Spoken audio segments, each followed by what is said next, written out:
ಧಾರವಾಡದಲ್ಲಿ ಪಿಎಸ್ಐ ಆಕಾಂಕ್ಷಿ ಹೃದಯಾಘಾತದಿಂದ ಸಾವು ಹಿನ್ನೆಲೆಯಲ್ಲಿ ಬಳ್ಳಾರಿ ಮೂಲದ ರಾಮಾಂಜನೇಯ ಧಾರವಾಡದಲ್ಲಿ ಕೊನೆ ಉಸಿರು ಎಳೆದಿದ್ದಾರೆ. ಇನ್ನು ಇದಕ್ಕೆ ಸಂಬಂಧಪಟ್ಟಂತೆ ಪಿಎಸ್ಐ ಆಗಲೇಬೇಕು ಎಂಬ ಬಹುದಿನಗಳ ಕನಸು ಕಂಡಂತಹ ಅದಕ್ಕೆ ಬೇಕಾದ ಸಿದ್ಧತೆಯಲ್ಲಿ ನಿರತನಾಗಿದ್ದ ಅಭ್ಯರ್ಥಿಯೋರ್ವ ಹೃದಯಾಘಾತದಿಂದ ಸಾವಿಗೀಡಾಗಿರುವ ದುರ್ಘಟನೆ ಧಾರವಾಡದಲ್ಲಿ ಸಂಭವಿಸಿದೆ. ರಾಮಾಂಜನೇಯ ಎಂಬ ಪಿಎಸ್ಐ ಆಕಾಂಕ್ಷಿಯೇ ಹಾರ್ಟ್ ಅಟ್ಯಾಕ್ಗೆ ಮೂಲನಾಗಿದ್ದು ಈತ ಬಳ್ಳಾರಿ ಮೂಲದವರಾಗಿದ್ದ ರಾಮಾಂಜನೇಯ ಕಳೆದ 5 ವರ್ಷಗಳಿಂದ ಧಾರವಾಡದಲ್ಲಿ ಇದ್ದುಕೊಂಡೇ ಅಭ್ಯಾಸ ಮಾಡ್ತಾ ಇದ್ರು. ಇನ್ನು ಧಾರವಾಡ ನಿಸರ್ಗ ಲೇಔಟ್ನಲ್ಲಿ ರೂಮ್ ಮಾಡಿಕೊಂಡಿದ್ದ ಇವರಿಗೆ ನಿನ್ನೆ ರಾತ್ರಿ ಏಕಾಏಕಿ ಎದೆನೋವು ಕಾಣಿಸಿಕೊಂಡಿತ್ತು.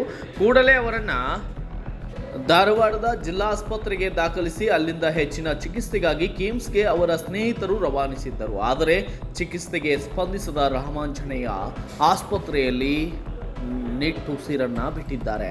Bureau report, Kannada Janashree news, Dharwad.